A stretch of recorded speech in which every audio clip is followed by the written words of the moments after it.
ప్రతినిధులను ఎవడు ఢిల్లీకి పోతే అపాయింట్మెంట్ కూడా ఇస్తలేడు, వీడు వస్తే చెప్పులు కూడా ఎత్తుకుపోతాడేమో అన్నట్టుగా. రైట్. ఇక్కడ ఇద్దరు ముఖ్యమంత్రుల విషయం తీసుకుంటే అప్పుడు కేసీఆర్ ఏం చేసిండు, నిజంగా మేమే వరల్డ్ బ్యాంకుకు మిత్తికిచ్చేంత పైసలున్నాయి మా కాడ, మా తాన డబ్బులు ఎందుకు లేవు అన్నట్టు అప్పుడు మోడీని, అంటే మోడీ కేంద్ర ప్రభుత్వం నుంచి, సరే మోడీ అయినా ఇంకెవరైనా కానీ కేంద్ర ప్రభుత్వం నుంచి రావాల్సిన నిధులు నిజంగా మనకు ఎంతో కొంత తీసుకురావాలనే నేపథ్యంలో ఆ మాటలు మాట్లాడకుండా ఆయన తుపాకి రాముడు మాటలు మాట్లాడిండు. ఏం మాట్లాడిండు, మా తన పుల్లు పైసలు ఉన్నాయి, మేమే మిగులు బడ్జెట్తో ఉన్నాం అన్నట్టు మాట్లాడిండు. అంటే అప్పుల పాలు అవుతున్నామని, అప్పుల పాలు అయితే తెలంగాణ రాష్ట్రం అప్పుల పాలు అవుతుందని ఎవరు నమ్మకుండా అవుతాడని ఆయన అప్పులు చేస్తూ పైకెళ్ళి మా కాడనే డబ్బులు ఉన్నాయి, మా కాడ కాందాన ఫుల్ ఉందన్నట్టు ఆయన మాట్లాడిండు.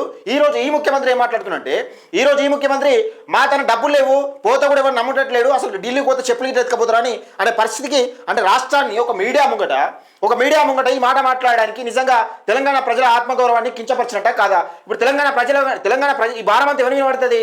కేసీఆర్ మీద పడుతుందా, రేవంత్ రెడ్డి మీద పడుతుందా? ఎవరి మీద పడుతుంది ఈ భారం అంతా?